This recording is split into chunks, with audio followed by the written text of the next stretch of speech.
Boa tarde a todos. Mais uma vez, obrigada. Tenho o privilégio de ter um leitor,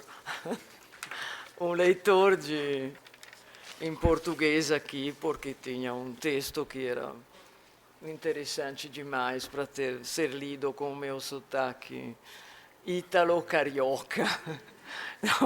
Não achei. Então, obrigado a Christian, que vai daqui a pouco fazer uma leitura fundamental para a nossa história. Retomando o assunto de hoje pela manhã, falamos as missões jesuíticas são tudo isso que de manhã foi apresentado, são esse mix de ideais que vem de longe, de muito longe, como as leituras da Bíblia, que vem da Renascença, que vem das experiências, do contato com as populações indígenas que vão sendo encontradas no território americano. Os modelos são esses, no sentido, como eu dizia, de protótipos de cidade que os fundadores, os evangelizadores elaboram mentalmente.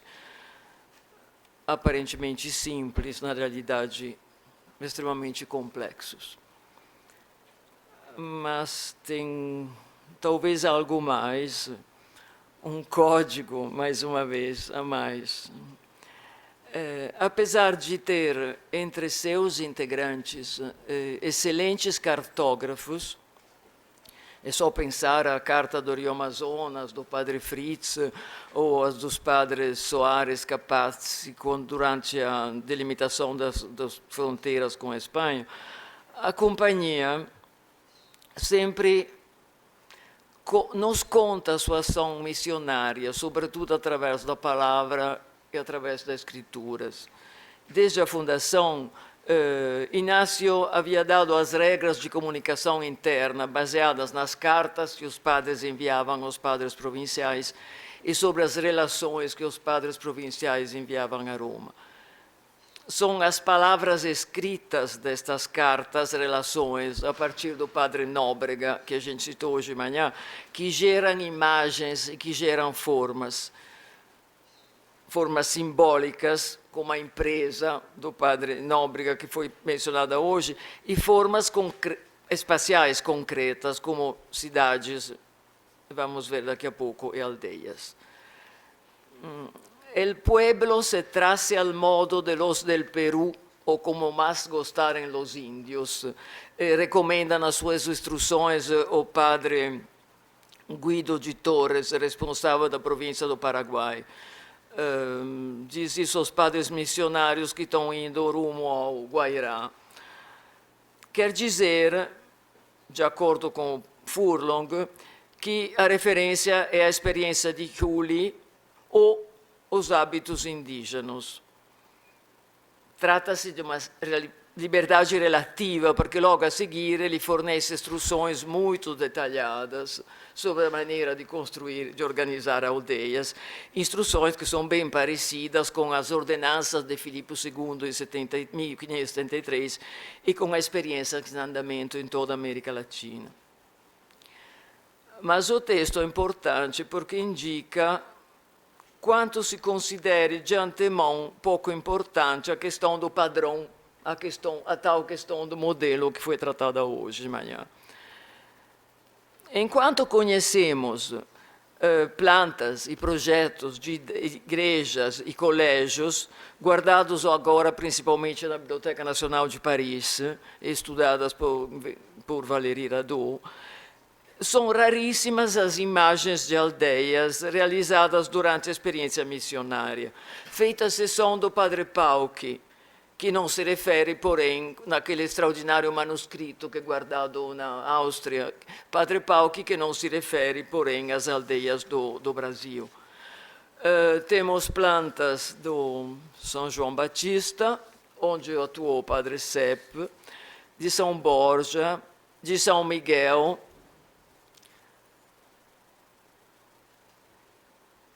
das aldeias da Bahia, nesses ingênuos documentos que existem no arquivo ultramarino de Lisboa, e da Candelária, a mais famosa de todos. Mas se trata sempre de plantas que são realizadas depois da expulsão dos jesuítas, feita por militares, por exemplo, que estão como essas, que estão se apoderando, tomando conta das aldeias, em grande parte arruinadas, vaziadas, abandonadas pelos índios, ou são documentos como esse extraordinário da Candelária, executado por padres que já expulsados, que já estão refletindo e lembrando a experiência deles, interpretando o próprio padrão aplicado nas missões depois da expulsão. No curso dos 2 séculos de experiência missionária, os padres jesuítas permaneceriam fiéis à palavra escrita, a palavra escrita que é geradora de imagens e de formas. Já tenho minhas dúvidas, porque tivemos uma conversa com a professora Marina, que eu espero que vamos ter que retomar depois, porque já não estou... já tenho dúvidas ao respeito do que eu estou dizendo, o que é, afinal, um bom sinal. Não? Mas, de qualquer maneira, continuo com o meu raciocínio. Décadas antes do esboço do capitão holandês Reuters, um século antes da famosa vista publicada por François Froger, que infelizmente não posso mostrar para vocês aqui, 2 séculos antes do famoso mapa 1750 de Vaz Figueira, a forma urbis do Rio de Janeiro já era contida e era contada com maravilhosa evidência na relação do padre Fernão Cardim, 1584, sobre a célebre, cito dele, festa e procissão feita para honrar a relíquia de São Sebastião, que chega do mar, e acompanhada até a igreja dos jesuítas, a primeira da cidade, na subida do Morro do Castelo. Padre Fernão Cardim, 1584. Trouxemos no navio uma relíquia do glorioso Sebastião, engastada em um braço de prata. Esta ficou no navio para festejarem os moradores e estudantes como desejavam, por ser esta cidade do seu nome e ser ele o padroeiro e protetor. Uma das 8ª à tarde se fez uma célebre festa. O senhor governador, com os mais portugueses, fizeram um lustroso alardo de arcabuzaria, e assim, junto com seus tambores, pífaros e bandeiras, foram à praia. O padre visitador, com o mesmo governador e os principais da terra e alguns padres, nos embarcaram numa grande barca bem embandeirada e enramada. Nela se armou um altar e alcatifou a tolda com um palho por cima. Acudiram algumas 20 canoas bem equipadas, algumas delas pintadas, outras empenadas e bem equipadas, os remos de várias cores. Entre elas vinha Martim Afonso, comendador de Cristo, índio antigo Abaetê e Moçacara, grande cavaleiro e valente, que ajudou muitos portugueses na tomada deste rio. Houve no mar grande festa de escaramuça naval, tambores, pífaros e flautas, com grande grita e festa de índios. E os portugueses da terra, com sua arcabuzaria, e também os da fortaleza, dispararam algumas peças de artilharia grossa, e com esta festa andamos barlaventando um pouco a vela. E a santa relíquia ia no altar dentro de uma rica charola, com grande aparato de velas acesas, música de canto d'órgão, etc. Desembarcando, viemos em procissão até a Misericórdia, que está junto à praia. com a relíquia debaixo do palio. As varas levaram os da Câmara, cidadãos principais, antigos e conquistadores daquela terra. Estava um teatro à porta da Misericórdia com uma tolda de uma vela, e a santa relíquia se pôs sobre um rico altar enquanto se representou um devoto diálogo do martírio do santo, com choros e várias figuras ricamente vestidas. Foi aí assateado um moço atado a um pau. Causou este espetáculo muitas lágrimas de devoção e alegria a toda a cidade, por representar muito ao vivo o martírio do santo. Nem faltou mulher que não viesse à festa. Por onde acabado o diálogo, por a nossa igreja ser pequena, lhes preguei no mesmo teatro dos milagres, que tinham recebido deste glorioso mártir na tomada deste rio, a qual acabada deu o padre visitador a beijar a relíquia a todo o povo, e depois continuamos com a procissão e danças até nossa igreja. Era para ver uma dança de meninos índios. O mais velho seria de 8 anos, todos nuzinhos, pintados de certas cores aprazíveis, com seus cascavéis nos pés e braços, pernas, cinta e cabeça, com várias intervenções de diademas de penas, colares e braceletes. Parece-me que se os que vieram neste reino, que andaram um dia todo atrás, foi a mais aprazível dança que destes meninos cá vi. Chegados à igreja, foi a santa relíquia colocada no sacrário para a consolação dos moradores que assim o pediram. Fernão Cardim. 1585.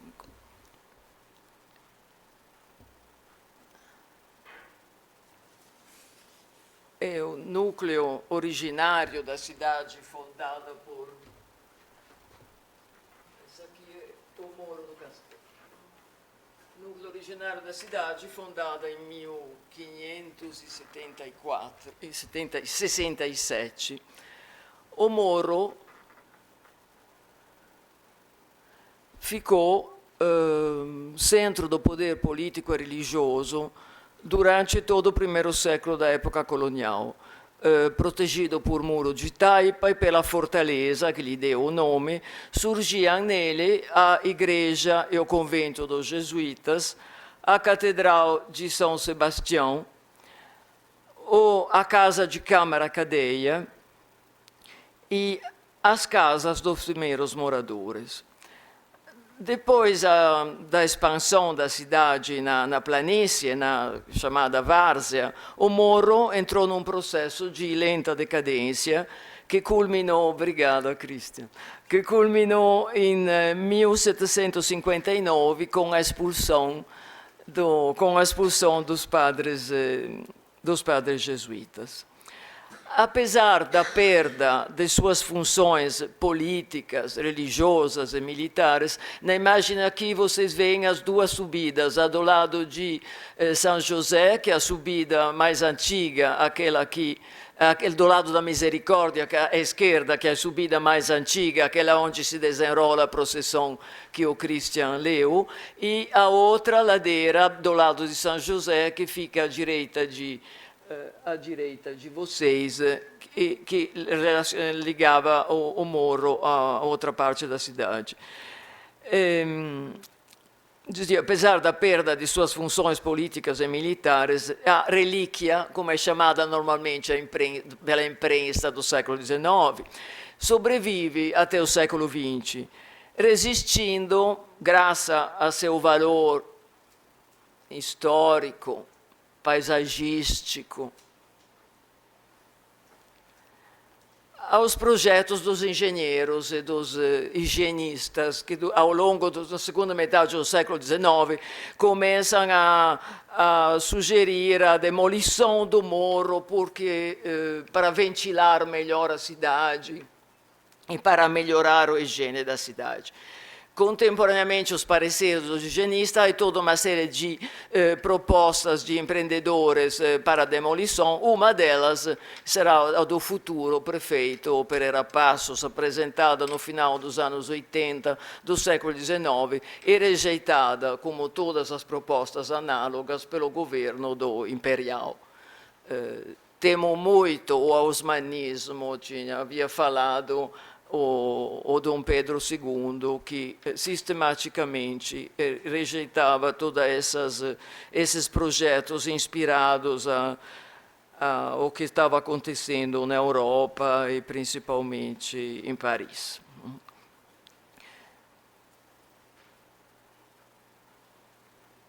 Resiste, aqui outra vista tomada pelo Augusto Malta, todas as fotos que eu apresento são deles, guardados na Fundação Moreira Salles, guardadas no Museu da Imagem e do Som e na Biblioteca Nacional, entre outros. Resiste até as obras de remodelação da cidade feitas pelo governo Rodrigues Alves e pelo prefeito Pereira Passos, mas perde, porém, uma das suas encostas, que é cortada para a abertura da Avenida Central. Os álbuns do Malta nos contam a vida do Morro. Já estamos perto dos anos 20, quando começa uma renovada campanha em prol da demolição do Morro, que fica mais aguda com a eleição, a posse de Carlos Sampaio como prefeito da cidade.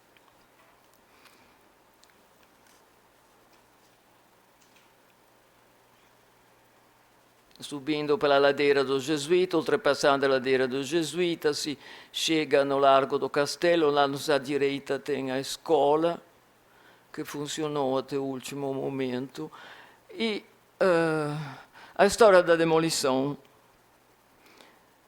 realizada pelo prefeito Carlos Sampaio, com a desculpa oficial tardia de abrir espaços para a exposição do primeiro centenário da independência, 1922, foi reconstruída por nós, por mim, pelos meus alunos nos idos anos 80, com uma história da demolição e principalmente das estratégias empregadas para justificá-la perante a opinião pública. Fornece, como eu dizia, amplo material de reflexão sobre o destino das cidades, mas não é o nosso assunto de hoje. Só vou ler, entre os inúmeros artigos de revistas levantados em relação no período, uma das mais significativas, que é a Revista da Semana, de 7 de agosto de 1920. A estratégia é bem parecida com aquelas que utilizadas durante a prefeitura do prefeito Pereira Passos. Jornalistas que vivem no âmbito dos políticos, dos donos do poder no momento, começam a auspicar, através de uma série de cartas, de uma série de matérias, começam a auspicar a chegada de um homem decidido que realize determinadas obras. E logo depois, uma semana depois, acontece, até que, enfim, diz a Revista da Semana, a tal intervenção desejada. O senhor prefeito do Distrito Federal, dando uma prova de grande coragem, subiu o morro e voltou com uma opinião formada. A mesma que aqui sustentamos sempre. Motivo de sobra para que nós se regozijemos. A localização do Morro no centro da cidade, o estorvo que ela representa para sua expansão, condenam ao desaparecimento. Os supersticiosos da tradição chamam que é um atentado contra a história.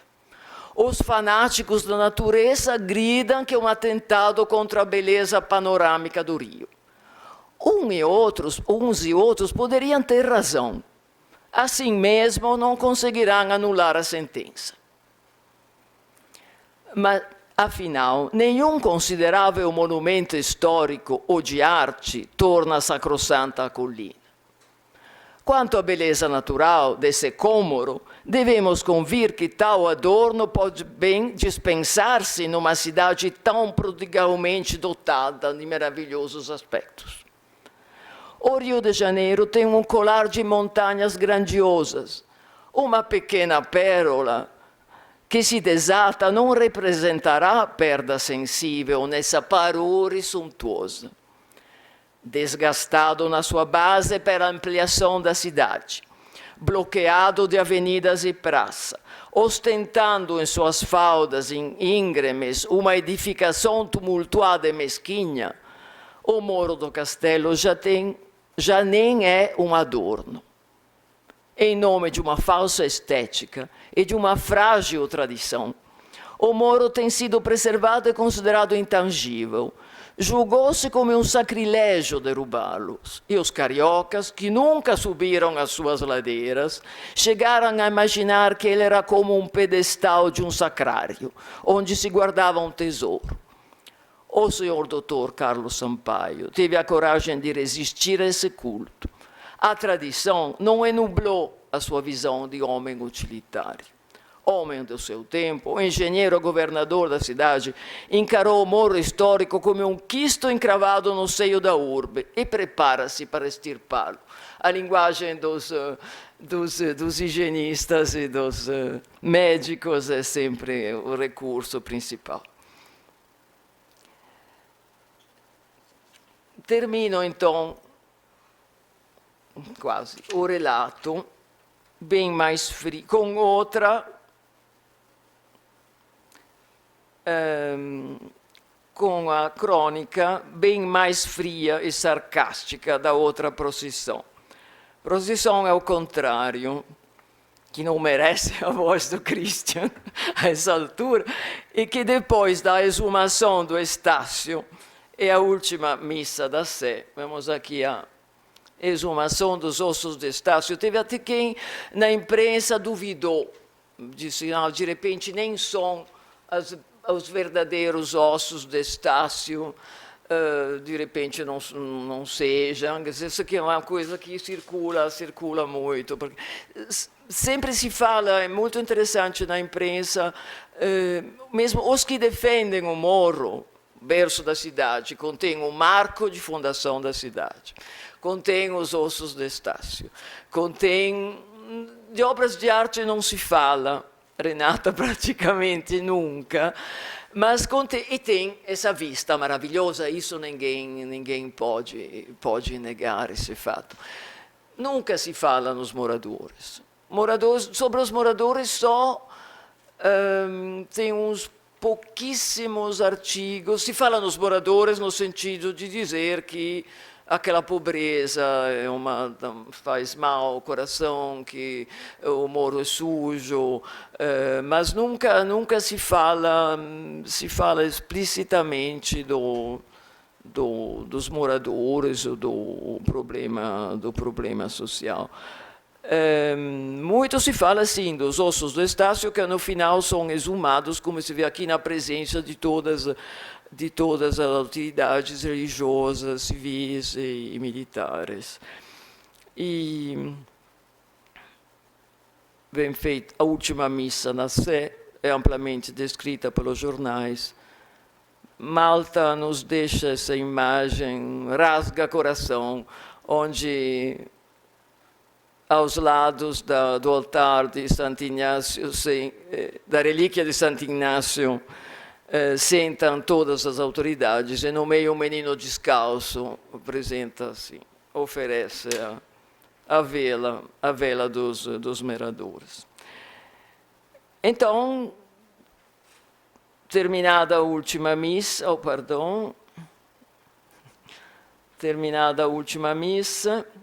moradores sentados assistem à saída dos cidadãos que nunca subiram o morro, como diz o Vira Fazenda. Se realiza uma procissão que desce, procissão ao contrário daquela que o Christian leu, que desce do morro condenado e abandonado, junto com seus 4.000 moradores. a posição é descrita por Vieira Fazenda. Passa uma procissão cívico-religiosa. Não tem fotos, não, pelo menos eu não achei as fotos da procissão. Então, cívica e religiosa. Cívica, porque nela vai o marco da fundação da cidade. Pesado bloco de mármore de Lisboa. Vai noutra carreta a lápide da sepultura de Estácio de Sá. E numa urna vão, por hipótese, as cinzas desse mártir da fundação do Rio de Janeiro. Religioso o préstito, porque nela vai também a escultura de outro mártir de outros princípios, o santificado Sebastião, com resplendor e sedas de ouro e prata. Procissão cívica, porque formam na procissão autoridades municipais e federais e representantes de instituições leigas, mais ou menos persuadidos que estão figurando num filme histórico. E pode ser o préstito considerado religioso, porque é direito dos frades dar espetáculos públicos. E lá vão eles, muito formalizados e satisfeitinhos, com o acompanhamento de curiosos e de personalidades que sancionam com a sua presença o descaminho do que pertenceria ao museu histórico. Não tenho outros detalhes sobre obras de arte. E a demolição começa. Começa primeiro com uma firma de um tal de Adamczyk, que a golpes de picareta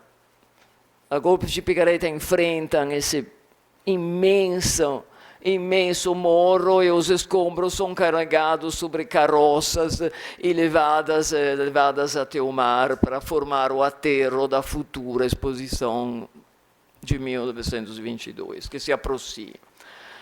Depois, quando se vê que o Adamczyk nunca vai conseguir terminar a obra em tempo, o mesmo Adamczyk havia prometido a realização de uma série de casas para os moradores desalojados que nunca foram construídas.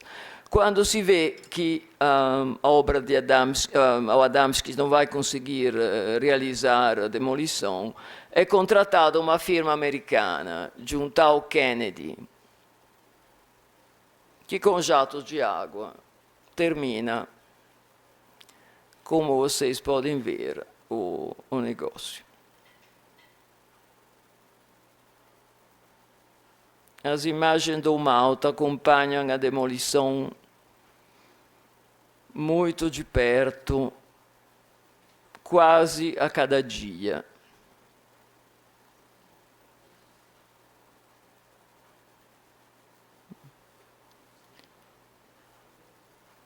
Até que o mar se enxerga do outro lado, que as torres da igreja de Santa Luzia, que você vê no começo a beira-mar, que só se via do topo do castelo, começam a ser percebidas desde a Avenida Central, desde a cidade.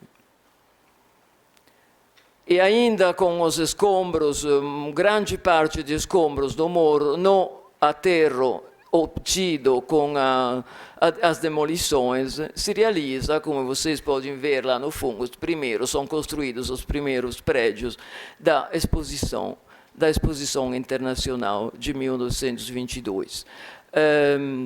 Visitada pelos reis da Bélgica. Essa da visita dos reis da Bélgica é tema de muitas matérias e também de tema de conversa que os jornalistas ligados a assuntos pitorescos registram em cima do morro. Então, como é, comadre? Por que a gente vai ter que ir embora? Parece que seja para a visita do rei da Bélgica. Sim, mas a gente não tem onde ir. Tem uma série de relatos, poucos relatos, a respeito dessas conversas que os jornalistas assim mais atrevidos vão registrando entre os moradores.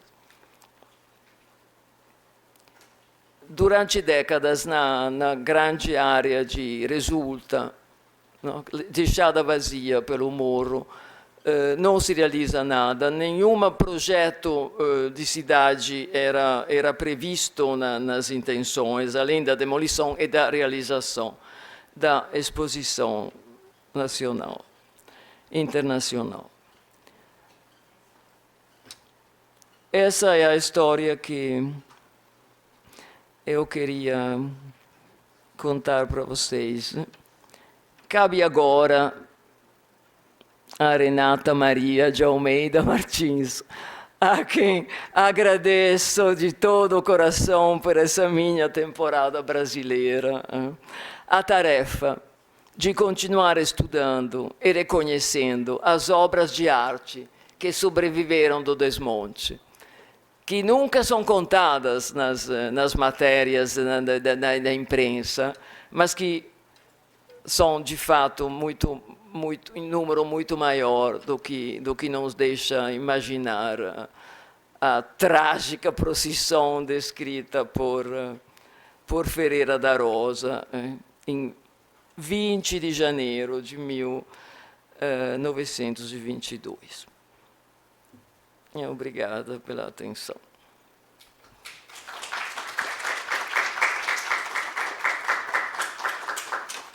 Me dizem que essa história não é muito conhecida em São Paulo. Me dizem. E também não era muito conhecida no Rio de Janeiro. Só recentemente se começa prudentemente a tocar nesse assunto que, a meu ver, não merece outro nome senão o de crime urbano. Não sei como, de outra maneira, se possa resumir. É isso aí. Giovanna, tudo isso nos deixa sem palavras, né? Primeiro, bom, muito obrigada por essa tua pesquisa de depoimento, né? Que eu acho que eu fiquei sem palavras, não sabia essa história, mas escutando essa história pensei, nossa, isso explica tanta violência que tem no Rio até hoje, né? Que se não é por acaso que tenha toda essa violência, né? E assim, toda a situação urbana do Rio, porque coisas desse tipo não vêm a troco de nada, né? Quando a gente destrói isso depois, né? Cria uma história, né? Eu acho que eu fiquei muito impressionada porque eu acho que essa história deve ser contada para os brasileiros, os cariocas, mas também os brasileiros, nós todos refletirmos sobre tudo isso, né? E fazermos também o luto sobre tudo isso, né? Que não é a troca de nada, né? Ainda mais pensando que é aí que acontece, né, a exposição e depois a Semana de Arte Moderna, né? Aquilo que é tido, estudado nas escolas como, né, um símbolo do progresso, né? Mas ao mesmo tempo que está acontecendo, né? Então eu gostaria muito realmente de agradecer a professora Giovanna e também de abrir agora o diálogo, né?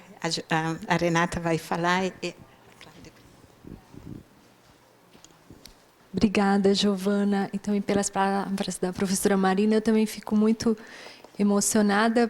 Há uns 3 anos atrás, eu fui ao Rio fazer pesquisa, pensando nos objetos de arte que tinham se perdido. Encontrei o seu texto e outras coisas mais, que justamente trouxeram um pouco essa história desses 4.000 moradores, né? 4.000.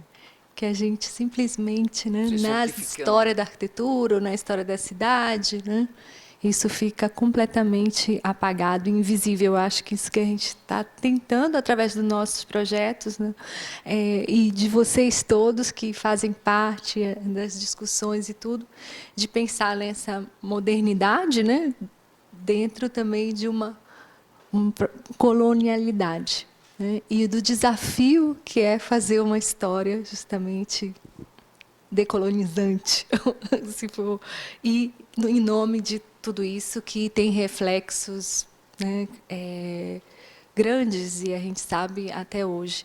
Então, é um desafio realmente muito grande, que eu abraço com muita alegria, não só de né, dar forças para a gente pensar, né, no que essas pessoas realmente passaram e de perder suas casas, de perder sua vida, suas escolas, tudo que existia, todo esse massacre que a gente vê ocorrendo, por exemplo, hoje na Amazônia, né? Os deslocamentos das pessoas. A gente está falando de histórias, né, conectadas no Brasil inteiro. Então, esse exemplo do Rio é realmente muito dramático e a gente precisa conhecer melhor. A gente tem trabalhado, né, eu falo no meu nome por conta de ter pensado um pouco esse projeto em relação ao patrimônio jesuítico, que é o que eu tinha lidado nos últimos anos, e com São Paulo, e quando você fala naquela imagem do pátio do colégio, né, que foi, você fala melhor que eu, né, que é uma reza, na verdade, né, que a grande pichação, entre aspas, na verdade, é um recado muito contundente também para a nossa realidade, desse patrimônio todo que existe no Brasil e tem muito para refletir sobre isso. Então, dentro do projeto, pensando na decolonização, eu acho que esses estudos ligados à história social, à psicologia, tudo isso, e como a gente viu da arqueologia, falando da história da cidade, eu acho que a área de humanas, né, vem contribuir muito grandemente para os nossos estudos da cidade, da arquitetura, e a gente tem que considerar também. Então, é um desafio grande, porque os documentos não estão aí expostos, né? As notas, como você falou, poucos, né, jornalistas mais atrevidos ou algum historiador, a gente tem que buscar essas fotografias, fazer realmente uma nova busca nos arquivos com esse outro olhar, né, para um pouco sair desse lugar comum de repetir sempre isso de norte a sul. A gente tem também essa questão lá em Belém, né, que é visto como grande, né, a primeira grande reforma urbana e todos os elogios e tudo mais, mas também foi um impacto dramático para as populações, né, para as populações menos abastadas que viviam naquelas áreas. Então, é um debate realmente que a gente precisa e uma nova história que a gente tem que começar a escrever. Então, não sei quem quer comentar um pouquinho.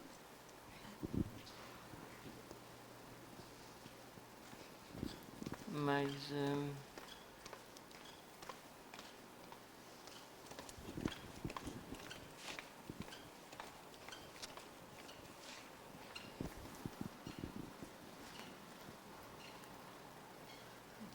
Obrigada. Bom, eu sou Maria Lúcia Bressan Pinheiro, professora da FAUSP, né, da área de História da Arquitetura, e também sempre muito impressionada com esse episódio triste do Morro do Castelo, que, de fato, acho que há pouco tempo que vem sendo estudado. E eu só queria acrescentar algo que provavelmente muitos de vocês sabem, mas acho que contribui para esse apagamento, né, do desmonte do morro, que o que foi instalado no local do Morro do Castelo é a chamada Esplanada dos Ministérios, né, no Rio de Janeiro, e a Esplanada do Castelo, Esplanada dos Ministérios, né? E é lá que fica situado. Eu sou da área de arquitetura, né? Então, na Esplanada dos Ministérios fica situado o grande ícone do modernismo brasileiro, que é o Ministério da Educação e Cultura, bem pertinho da Igreja de Santa Luzia, que apareceu nas fotos aí, né? A 200, 300 metros ou menos até. Então, essa presença esse projeto internacionalmente reconhecido, né, do Lúcio Costa e da equipe composta por Niemeyer, Reidi, Carlos Leão, todos nomes famosos arquitetos brasileiros, com certeza contribuiu para eclipsar essa história, porque aí veio uma outra história, uma história de glórias, que num primeiro momento foi uma glória internacional, a construção daquele edifício. Então, com toda certeza, esse episódio contribuiu para ainda apagar mais ainda algo que já era que já não se dava importância e que tinha passado naturalmente, né? Apesar de ser uma operação tão violenta, né? Tão forte. Então, eu só queria lembrar isso, porque eu tenho a convicção de que essa nova história que se instala lá, ela contribui para esse esquecimento do Morro do Castelo. Ninguém associa aquele lugar onde está este edifício famoso internacionalmente a um lugar onde houve essa violência toda contra a cidade, contra a população, contra o patrimônio, né? Então, era só isso que eu queria lembrar, né? Não, obrigada. Obrigada. O Ministério da Educação foi uma das poucas que aquela área ficou um descampado durante muito tempo e até hoje é uma das áreas não realizadas da cidade, feitas algumas, com exceção, eu acho, desse ministério que justamente você lembrou. Sim, teríamos sempre que jogar sobre esses planos duplos, coisa que normalmente a gente não faz. E é muito importante, quer dizer, investigar qualquer época tendo presente sempre o hoje. Hoje e o passado hoje, dela. O passado e hoje, como a Renata falava a respeito do problema da Amazônia. Se fala de árvores, não se fala de populações ribeirinhas. Uhum. Se fala de marco da cidade e suposta tumba do Estácio, mas não se fala dos moradores praticamente nunca. Uhum. E esse relacionamento constante que a gente deveria ter. Bom, o meu mestre, que era o Eugênio Battisti, deixou isso como herança principal. Qualquer tema você investigue tem que ser investigado tendo de olho hoje. Então foi muito bom ter lembrado isso. Obrigada. Também gostei muito, assim, não conhecia essa história, estou meio chocada aqui. Mas também estou muito impressionada porque eu não sou da área da arquitetura, não entendo nada de arquitetura, e como que eu estou impressionada como que tem uma relação entre a história da cidade e a educação, porque eu fiquei pensando, um dos temas que eu gosto de trabalhar é essa questão da educação tradicional e escola nova, né? Que também foi nessa época, né? Começa toda uma crítica sobre a educação tradicional e é como se eu estivesse vendo assim aí o desmonte também da educação, né? Toda essa ideia de que a educação tradicional tinha que ser suplantada por uma coisa nova, moderna, nacional. E o que eu acho que é interessante, né? Porque a faculdade da alma, que era coisa muito importante na educação tradicional, era a memória, né? A memória para de ser valorizada para ter uma valorização muito grande da inteligência, que tem a ver com a questão da construção, do conhecimento. Então, eu fico assim muito... Então, assim, me ajuda a pensar nesse tema, né? Ver essa história, né? Esse desmonte me ajuda como se assim tornasse material, né? Esse discurso que a gente vê nas revistas e eu fico muito impressionada com essa questão da memória, né? Como que teve uma desvalorização da memória, né? Então, é muito... Desculpa ficar.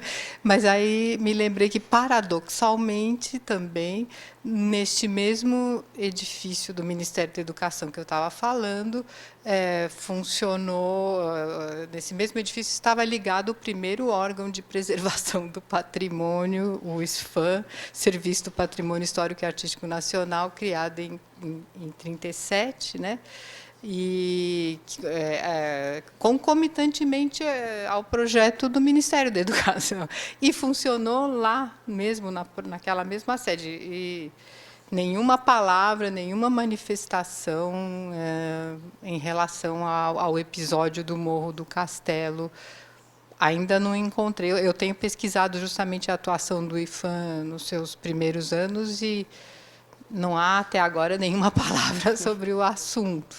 E o Lúcio Costa era funcionário do SPHAN e era um dos projetistas. Não, enfim, a essa altura o morro já estava demolido, é uma outra etapa, mas é curioso, no mínimo, né, ninguém recuperar essa história, ninguém lembrar, ninguém mencionar a história do local, se preocupar com ela. Não há nenhuma sugestão de que fosse uma questão a ser pensada, né?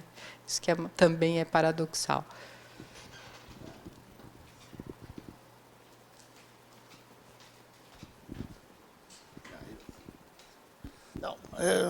Tomando um pouco os passos das palavras da professora Bressan, estou vendo que aqui no público tem muitos alunos da disciplina de graduação, então acho que para eles talvez valha a pena contextualizar algumas coisas que foram ditas e também falar um pouco de outras intervenções da professora Rosso, que talvez que ela aludia, né? A Renata e ela aludiram a essas questões. Cioè, nós vimos ao longo das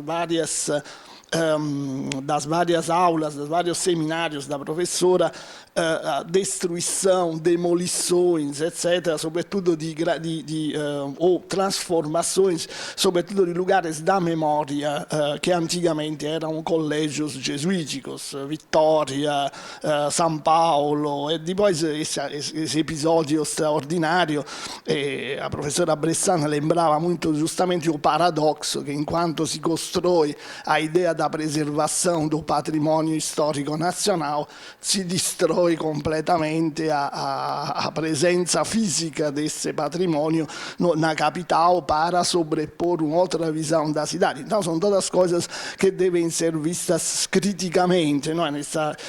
Também a professora Rousseau, em uma outra intervenção que ela fez, mostrou que existem vários destinos desses lugares que foram demolidos. No caso do morro, praticamente a gente viu uma espécie de vazio durante muito tempo, depois preenchido com monumentos ou com grandes edifícios, com edifícios do Estado, etc. Mas ainda hoje, de fato, permanece essa ideia quando você vai na entrada do Morro do Castelo, dessa ideia que ali atrás tem um vazio, que tem uma espécie de cortina de teatro que foi colocada ali e que de trás não tem mais nada.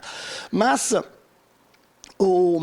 no caso, por exemplo, a professora destacou muito o caso de São Paulo.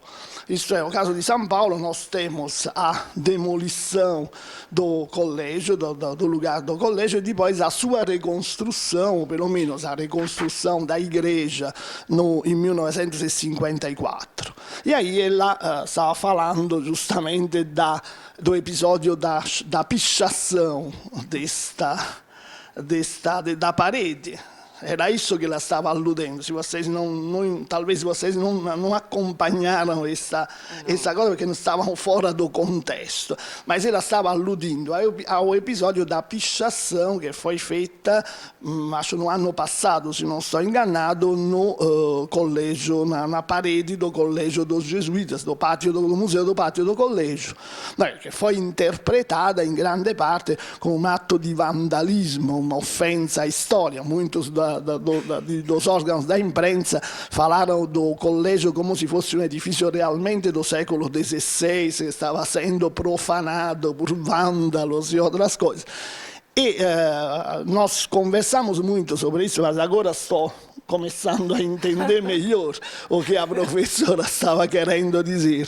Porque ela diz, todo mundo interpretou isso como uma resa, como uma ofensa, um ato de vandalismo. Na verdade é uma resa, ela diz. É uma resa, porém, para quê? Ou dirigida a quê? Eu queria que a Giovanna depois comentasse um pouco mais sobre isso. Porque esse olhar por nós... agora, depois do discurso dela, si vê que não é um discurso, não é uma reza, uma oração religiosa, mas é um convite, uma solicitação, uma oração a olhar para alguma coisa. Cioè, olhar para nós, mas quem são nós? Que a gente deve, como a gente interpreta isso à luz do que você está dizendo? E só para concluir, talvez isso nos leve a um outro episódio da história da arquitetura brasileira, que é a construção de Brasília também. Não sei se muitos de vocês devem lembrar o filme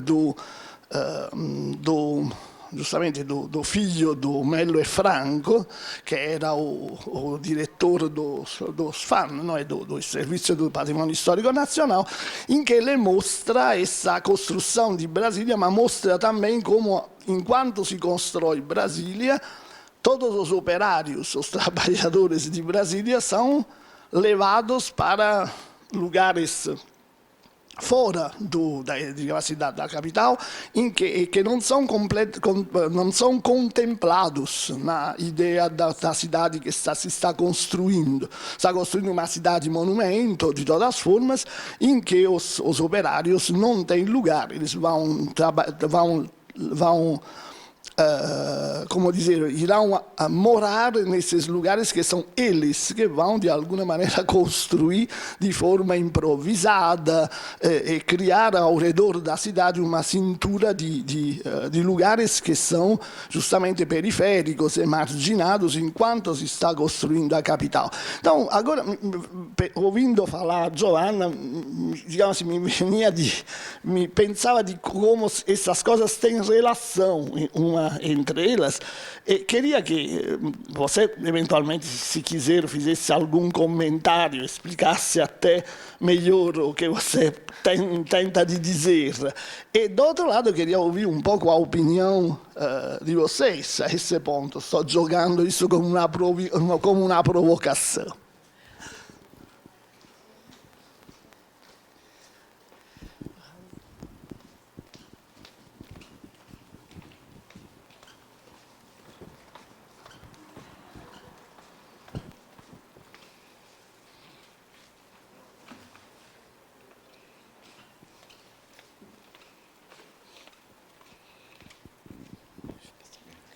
Meu nome é Haru Hirata, eu estudo imigração japonesa, né? Eu queria só fazer um comentário sobre essa questão dos jesuítas, né? Nesse aspecto, professora, que a senhora falou, dessas imagens, né, que vão gerando formas, né? Porque, assim, eu estudei um pouco a presença dos jesuítas no Japão, né?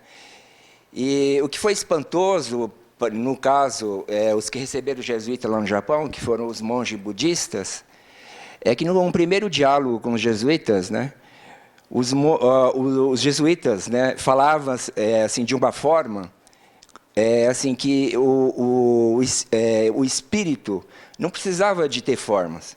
E os monges japoneses ficaram espantados, né, ao ouvir algo assim, desse tipo, né? Como, né, espírito sem forma, né? E aí, depois, pesquisando um pouco mais, né, eu fui investigar, né, e eu fiquei sabendo, assim, eu acho que era uma autora russa falando dos jesuítas, né, essa questão da tragédia, né, faz parte da ordem jesuítica, né, sempre onde eles foram, geraram tragédias, geraram deslocamentos, né. Aí a autora russa lá, ela fala assim, não, por quê? Porque a ordem jesuíta é uma ordem imperialista, né? Por isso que onde eles vão, eles atuam dessa forma trágica, né? E aí, pensando nesse aspecto, né, vamos supor assim, essa questão da tragédia, por exemplo, lá no Japão, foi a bomba atômica, né? Porque justamente a catedral jesuítica, né, de Urakawa, né, que era a catedral em Nagasaki, onde foi o epicentro da bomba, né, era essa catedral jesuítica, né? Só que na reconstrução, né, pós a Segunda Guerra, hoje, se você for lá, como a professora falou, né, lá no Morro, que é o Ministério da Educação, né, lá em Nagasaki é o Hospital São Francisco, né, que o pessoal chama São Francisco Bioin, né? Então, é muito, assim, eu não sei como que os jesuítas, né, eles fazem a leitura, vamos dizer assim, desse Novo Testamento, né?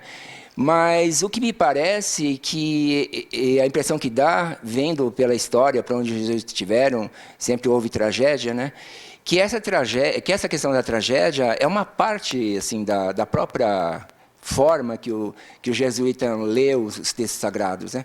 Não sei se, professora, se a senhora pudesse comentar um pouco disso, eu ia aí, né, respondendo a sua provocação, né? Assim, veria dessa forma, né? Acho que é parte da própria forma que eles lêem, né, os textos sagrados, né? Essa questão da tragédia é algo implícito, né? Como se fosse uma reza mesmo. Né? Eu acho que eu viro para a Marina a questão, porque é um fato que a companhia, de maneira geral, não gosta de falar da história das missões. Quer dizer, é uma história que carrega dor, que carrega arrependimentos, aí não sei, que carrega dúvidas sobre determinadas lógicas escolhidas na atuação da... Eu passo para a Marina, a questão, porque é um fato que essa história que nós encaramos também em termos de história urbana, então o enfoque é diferente. Esse fato do Morro ter sido cancelado passa também, de alguma maneira, por esta tragédia, por este fracasso, não sei, de uma ação. É difícil. Eu contava, a gente falava hoje, de uma coisa que me lembrei anos atrás, quando eu fazia pesquisas nos arquivos do Rio de Janeiro, encontrei uma foto no Museu da Imagem e do Som, que nunca mais consegui achar. Então, só tenho a lembrança dessa foto que ficou na minha cabeça. E era uma foto do colégio, já em parte destruído, do colégio lá em cima do morro, já em parte destruído. E nas paredes do colégio estava escrito em grandes letras negras, mais uma pichação. Tinha uma pichação imensa na parede. Acho do colégio, ou da igreja, acho que era o próprio colégio. E a pichação em grandes letras negras dizia: mesmo depois de destruída, grande é Babilônia. Era sarcasmo, eu acho que era mais do que... Aí também interpreto Babilônia, não deixa dúvidas sobre... Agora, era uma acusação, era sarcasmo, por lado de quem? Por parte de quem? Alunos, ex-alunos do colégio. Mesmo depois de destruída, grande é Babilônia. Nunca mais consegui achar uma pichação como essa do pátio do colégio, bem diferente como conteúdo e como violência. Agora, olhai por nós, pichado na parede do pátio, eu acredito que era uma reza, na ladainha. Nós, quem são? São aqueles que não têm voz, que não tiveram voz no Morro do Castelo, que não têm voz agora nas enchentes, nas tragédias por aí, que não tem casa. Dirigida a Deus ou dirigida às pessoas que passam? Dirigida às pessoas que passam, eu acho mais dirigida a Deus. ou a todos, enfim.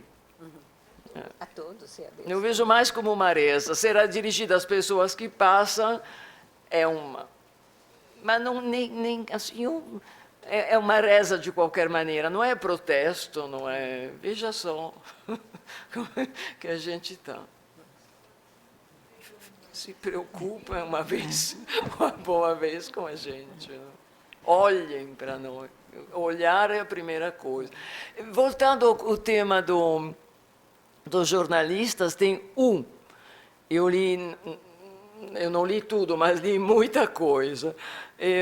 Tem um jornalista que aí, antes das demolições, na época do Carlos Sampaio, acho não, por ocasião das primeiras demolições feitas na prefeitura do Pereira Passos, eles cortam uma fatia do morro, uma das subidas é cancelada, aquela mais próxima da Avenida Central, e é demolido o seminário, o velho seminário.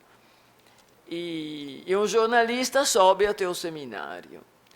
O seminário tinha sido transformado em casa de cômodo. Cada quarto era ocupado por uma família de desalojados, de pessoas sem moradias.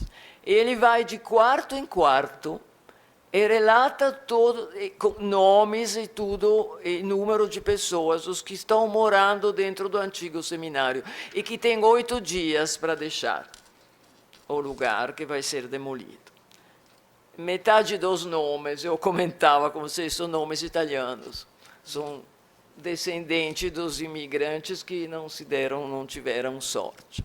E aí diz, Dona Maria, né, com 4 filhos, Dona e tal, casais, mais solteiras, com um monte de filhos. De cada quarto, é o único tipo de reportagem, realmente, de tipo sociológico, que é dessa jornalista, que vou ter que recuperar, mas aí, na época a gente não tinha computador, a gente transcrevia à mão e passava na máquina de escrever, chegando em casa. Mas é uma das coisas que eu quero recuperar breve. Agora, recolhendo o desafio que nasce da pergunta e que é lançado também para a Giovanna, e talvez aí seja a ocasião de ligar, né, as duas histórias, né, a história do Rio e a história das reduções, né, das cidades mais antigas, né, destruídas, né. Eu acho, sim, eu não conheço a história da presença, quer dizer, nunca pesquisei essa parte da presença dos jesuítas no Japão, nem na Índia, nessa parte do Oriente. Somente sou conterrânea do Matteo Ricci, porque eu também sou da mesma região. Mas respondendo do ponto de vista da história no Brasil, que essa eu conheço um pouco mais, eu diria assim. Na verdade, não é que os jesuítas se autodestruíram, né? Na verdade, os jesuítas têm um projeto civilizatório. Eles querem, nas palavras deles mesmo, né, que aparecem nas cartas, criar um corpo social cristão ou a república cristã, na expressão do Alexandre de Gusmão, né, que está justamente na prefação do Tratado de Educação que ele escreve, destinado a pais e mestres do Colégio, né, de Cachoeira de Belém. Então, eles, por exemplo, nas reduções, né, nas cidades que eles vão construir cidades, né, e com uma vida cívica, né, com uma vida também cultural, artística.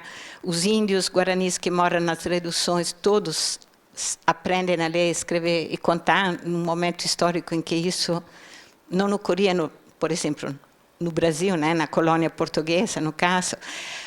E isto vai, de qualquer forma, chocar com o advento do absolutismo, né, do conceito do Estado absoluto, que na Europa e depois, evidentemente, aqui, vai chegar através do trabalho, né, da presença do Marquês de Pombal, mas também Na Espanha, na França, acontece o mesmo fenômeno histórico, no século XVIII. Então, evidentemente, eles acabam se tornando uma presença incômoda, né? Por causa justamente desse projeto global, né? Podemos dizer. Eu diria que não é só esse, é porque nós estamos estudando os jesuítas, mas na história, né? Não é só com os jesuítas que isso aconteceu, pode acontecer. Muitas vezes tem esses embates, né? E nesse sentido acontecem essas destruições, né? Eu acho assim, né? Mas é por causa de um choque entre projetos, modos de ver o mundo, visões do mundo, que acontece isso, né? Eu não diria que é porque um sujeito carrega em si o potencial de autodestruição. É claro que se é um sujeito muito assim ativo, como eles foram, até muito, entre aspas, agora metido, né? No sentido que eles, de fato, o projeto envolvia tudo, inclusive a política, a economia, né? Nos 30 povos, a produção econômica dos 30 povos era altíssima. Quer dizer, o gado, por exemplo, o nosso famoso Pampas, o gado do sul, do Rio Grande do Sul, deve-se justamente a essa operação que foi feita, né, de colocar gados naquelas regiões, né? Isso de fato deu uma riqueza econômica grande também. Isso evidentemente. Então eu diria que aqui, pelo menos no Brasil, a história me parece que é mais ligada a isso, né? Não sei, né? Agora a gente conversava com a professora Giovanna, por que os jesuítas hoje, né, muitas vezes não gostam, né, de lembrar essa história. Por exemplo, nos arquivos da companhia em Roma, tem um monte de gente, inclusive do Japão, pesquisadores estudando a história da companhia, e tem pouquíssimos jesuítas, né? Eles mesmos até estão preocupados com isso. Por que as novas gerações da companhia... Evidentemente é uma herança incômoda, né? É uma herança incômoda também porque atiraram contra ela muitas pedras, né? Por exemplo, eu sempre fiquei muito impressionada quando na biblioteca Mário de Andrade, fazendo pesquisa na minha área, que é totalmente diferente, né? Sobre história da psicologia, via os jornais brasileiros, logo que nasce a imprensa. Por exemplo, o Patriota, né? Estamos no século XIX, mas ainda nesses artigos de jornais, os jesuítas são descritos realmente de forma sombria, né? Como criminosos, né? Então, a campanha mediática que é feita depois pelo Marquês de Pombal contra a companhia é enorme, chega até o século XIX, né? Até criar uma mentalidade, e essa mentalidade eu acho que também é introjetada, né, de alguma forma, né? E também tem toda uma historiografia que, para se opor à historiografia mais recente, para se opor à historiografia apologética da própria companhia, também fez uma leitura enviesada, porém também contrária do trabalho dos jesuítas, né? Da história da companhia. Leitura que hoje eu acho que está, né, já sendo modificada pela própria pesquisa historiográfica, mas ao nível de opinião comum e da mentalidade, inclusive presente nas novas gerações da companhia, essa leitura também historiográfica faz com que haja um senso de culpa, podemos dizer, né, da companhia com relação à sua própria história, que eu acho que não ajuda, né, porque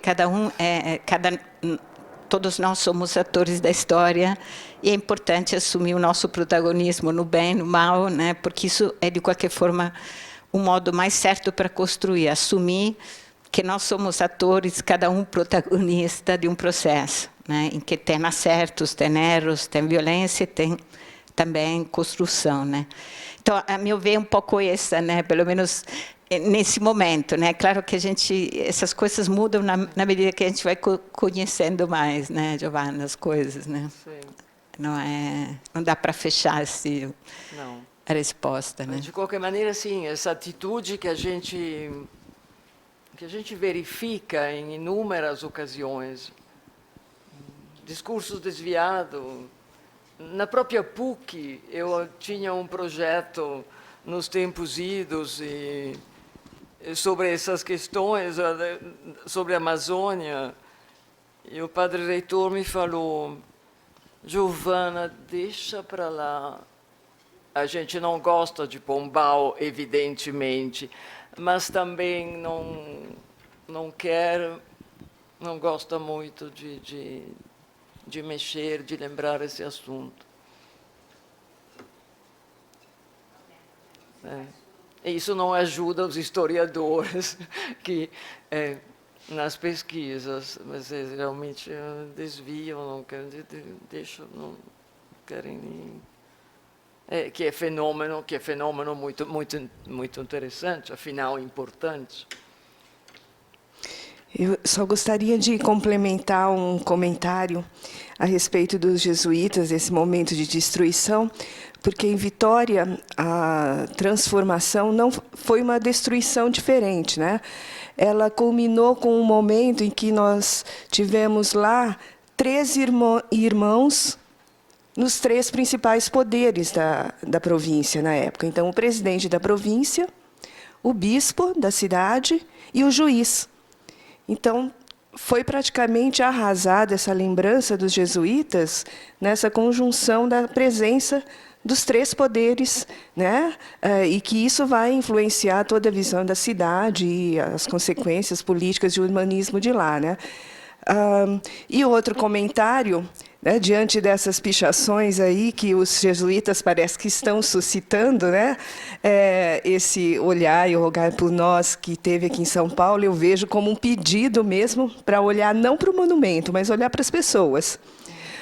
E mais ou menos na mesma época que apareceu esse em São Paulo, eu até registrei um lá em Vitória, num muro ao lado do Palácio Anchieta, que era o antigo Colégio de Santiago, que foi o seguinte: chega de plantar loucura no campo do meu sentimento. Então, acho que eles estão suscitando muitas poesias por aí, nas pichações.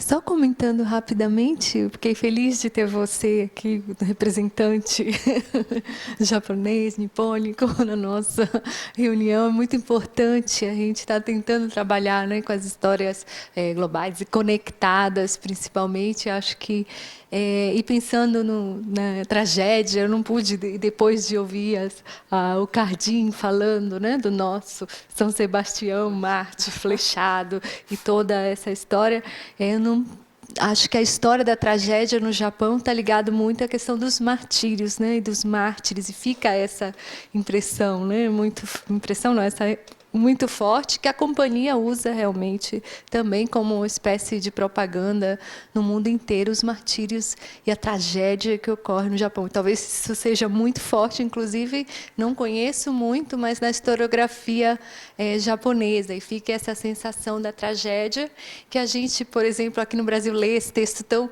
bonito, que fica envolvido, né, com os índios, e cobertos de plumas, e toda essa fantasia. Então, e às vezes esquece justamente a tragédia que já existia, na verdade. E falando de arqueologia, esse morro deve ter coisas incríveis, né?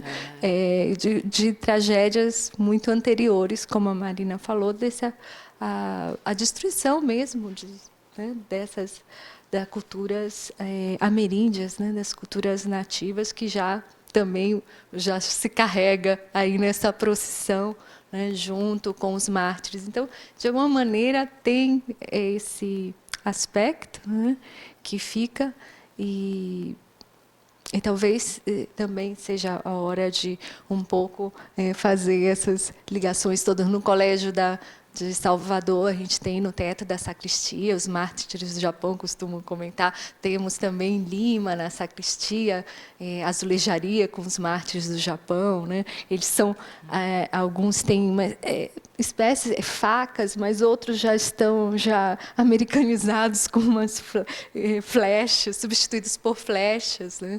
Então, é um martírio que está já assinalado, que vai haver, né?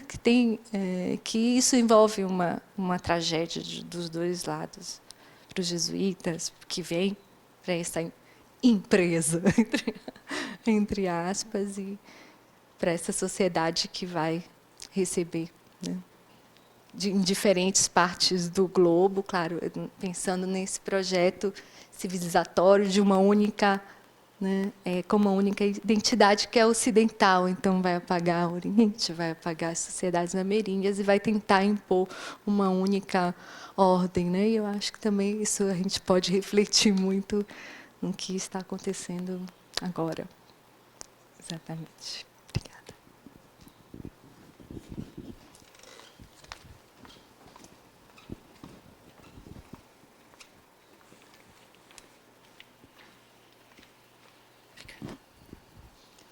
Boa tarde.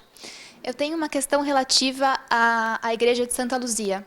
Na verdade, é uma dúvida. A princípio, eu queria saber se ela sofreu alguma alteração em si, no processo de demolição do Morro do Castelo, ou se ela só sofreu é um eufemismo, mas se ela sofreu apenas a transformação da sua ambiência como um todo. Porque um pouco no bojo do comentário da professora Maria Lúcia, é muito interessante que ela foi tombada em 1938, apenas um ano depois da fundação do SFAM. Então, dentro dessas contradições inerentes ao surgimento do órgão de patrimônio, ele ocupar esse lugar tão, enfim, emblemático, ela se inscreve apenas no livro de Belas Artes do tombamento, não no livro histórico. E no ofício de tombamento se menciona a importância do Morro do Castelo, mas não se menciona a sua demolição em absoluto. É realmente um fato que não é colocado ali como uma questão. Então, eu queria saber um pouco mais, enfim, da história da Igreja de Santa Luzia, que eu desconheço.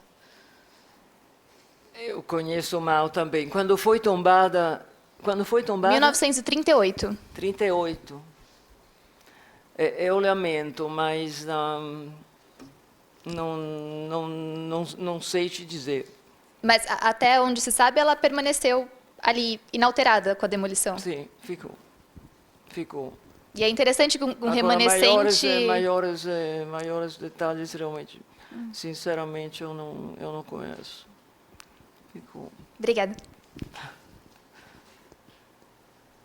Foi um pouco como a Santa Casa da Misericórdia, que o que sobrou, não? O que sobrou recebeu atenções maiores. Isso sem dúvida. Mas, né, o que foi poupado, evidentemente, por ser no sopé ou muito próximo, mas não sei, não tenho maiores informações, infelizmente.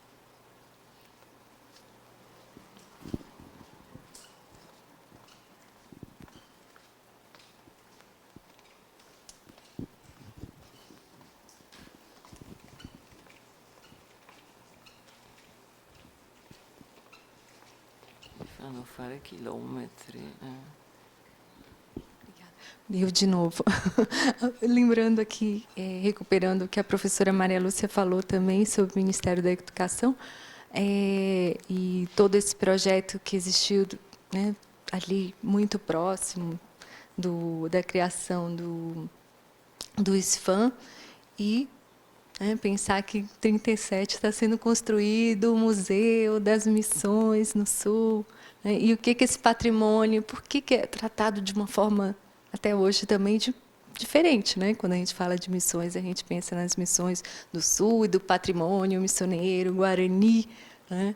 E do projeto do Lúcio Costa, que obedece mais ou menos um casarão missioneiro, né? Inspirado nesses projetos que a gente viu, e no próprio texto que ele vai escrever e vai trazer tanto, né, essas informações como todo um panorama, né, do que foi realizado pela companhia e o que existe ainda de patrimônio jesuítico naquele momento, em 41, em que a gente fica sempre tentando ir além desse texto, e é realmente uma tarefa muito difícil, eu acho que até pelo momento em que ele foi elaborado, né? De pensar o que significa justamente... Cifrado também. Isso, cifrado. Esse texto, nesse momento em que ele está justo, tem todas esse modernismo, né, caminhando por tudo, e, ao mesmo tempo, ele fazendo esse projeto e recuperando a história dos jesuítas. Realmente é algo que a gente precisa pensar melhor e refletir sobre a própria produção historiográfica.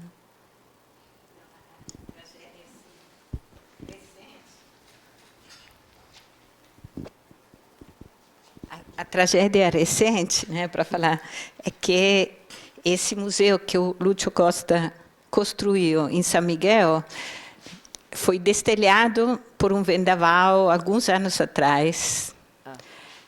Então, 80% das talhas do José Bressanelli se foram.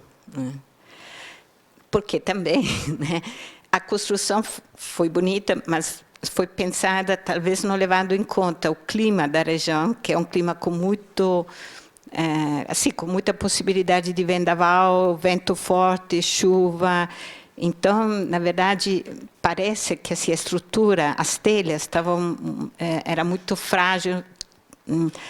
Isso foi um desastre, porque, infelizmente, e recentemente, isso se perdeu, e essa perda também acarretou um empobrecimento da região, e também os 3 funcionários do IPHAN, que estão lá em São Miguel, estão numa situação muito precária, porque sem verbas, né, quer dizer, há, de qualquer forma, mesmo nessa região, um empobrecimento até da população, devido ao fato que essa operação feita, né, naquela época, mas não foi, talvez, pensada do ponto de vista adequado para ela permanecer e levar em conta as circunstâncias todas da região. Né? Então, na verdade, aí agora trata-se, eles estão tentando restaurar, mas, de qualquer forma, 80% das talhas muito bonitas, né, pelo que a gente vê nas fotos que permaneceram, né, e nós vamos vê-las agora indo para lá, se perdeu. Né.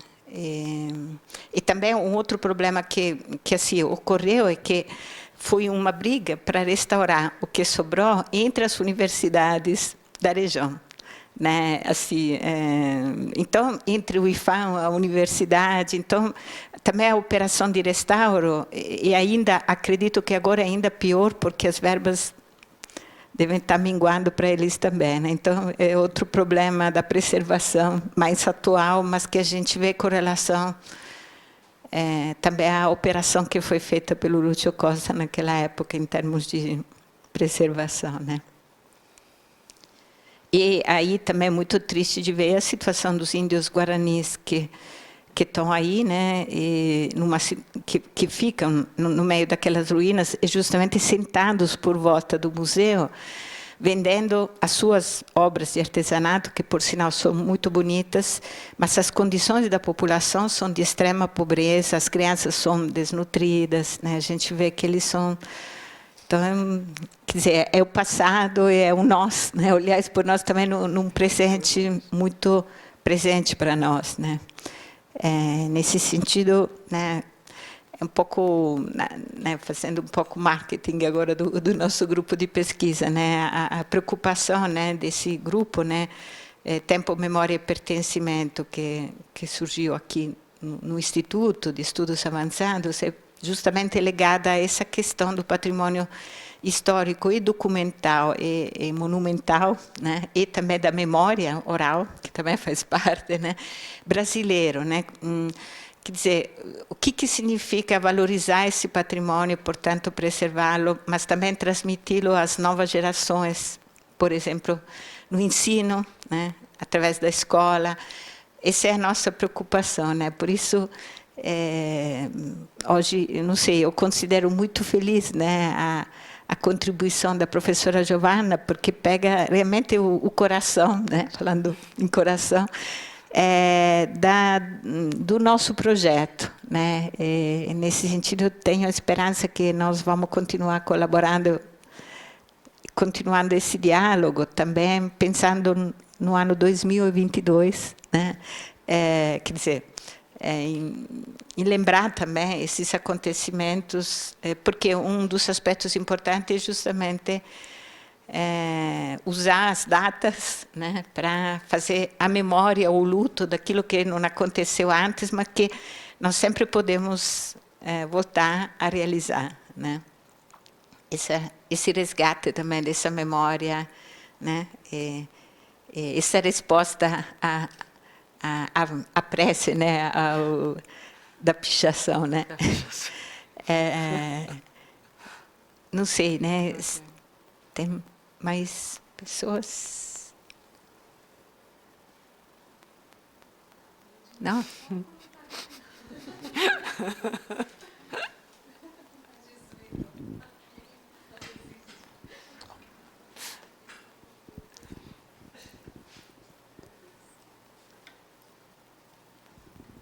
Primeiro, queria agradecer de novo a professora Marina, a oportunidade também a Giovana, que nos deram hoje essa abertura. Acho que foi um encontro mesmo muito feliz, né, de ideias que a gente tinha, que de repente podem realmente... a Raquel aqui presente também, estou conhecendo agora, a gente tinha reuniões via Skype. Vai ser muito bom poder, Tiano, todos que estão aqui hoje, poder conversar finalmente, né, sobre esses temas. E falando do patrimônio mesmo artístico, vamos dizer, e eu não posso esquecer dos livros, a gente falou tanto de livros, dos emblemas hoje, e dos livros, né, que tinha uma grande biblioteca que foi perdida, um inventário tem um inventário feito um pouco depois da expulsão, acho que 1760 e pouco, 70 e pouco, né, de 3.000 livros. Era uma biblioteca que funcionava como biblioteca pública mesmo, já tem documentos que citam isso, e realmente não se sabe, né? Tem alguns registros de que realmente os jatos d'água chegaram também nos livros, né? E tudo, muita coisa se perdeu e não se sabe, né, desse patrimônio enorme que existia dessa livraria jesuítica, que era uma das maiores do Brasil, e junto com a de Salvador, de São Luís e do Recife, Pará, né, quase todos tiveram o mesmo, se não destruído por jatos, mas por outros. As livrarias realmente se perderam. E quanto às obras, e a gente sabe, hoje a gente estava conversando sobre a relíquia de prata, né, que foi o braço, né, de prata, ou então os bustos relicários de Santa Úrsula, que também esse relato do Cardim continua, é lindíssimo, né, que leva também a Santa Úrsula. E mesmo na igreja de São Gonçalo, que fica do lado, né, da Ladeira da Misericórdia, que é onde estão conservados os retábulos, como ela chama? Não é Socorro, não. Do Bom Sucesso, isso. Do Bom Sucesso, onde estão conservados os retábulos antigos. Um deles, provavelmente, tem uma imagem que eu acredito que seja de Santa Úrsula, e tem, né, os espaços, e conforme a documentação a gente consegue ver que ali tinham vários bustos relicários. E nos inventários a gente vê, realmente são páginas e páginas de relíquias de prata, objetos de prata, que com certeza nisso tudo devem ter sido derretidos e tudo. Mas, para quem quiser fazer um trabalho, né, sobre o Rio de Janeiro, essas memórias, é um trabalho também arqueológico de escavações dentro dos arquivos, procurando essas notícias, né, de onde estariam essas que estão espalhadas em diversos museus. Hoje, no almoço, nós encontramos o diretor do Museu Histórico Nacional, que é o Paulo Knaus, e a professora perguntou onde estariam, né? Vamos buscar, né, alguma coisa. Está no Museu Histórico Nacional, por exemplo, azulejos, né, aqui estava sendo construída uma nova igreja, modernizando, né, barroco, italiano e tudo. Então tem um outro também, essa igreja nova, ela ia ser deixada um pouco de lado e estava sendo construída essa outra. Então tem alguma coisa também no Colégio de Santo Inácio, em Botafogo. Então, tem alguns capitéis, né, de mármore, imagens também que seriam desse outro retábulo mais recente.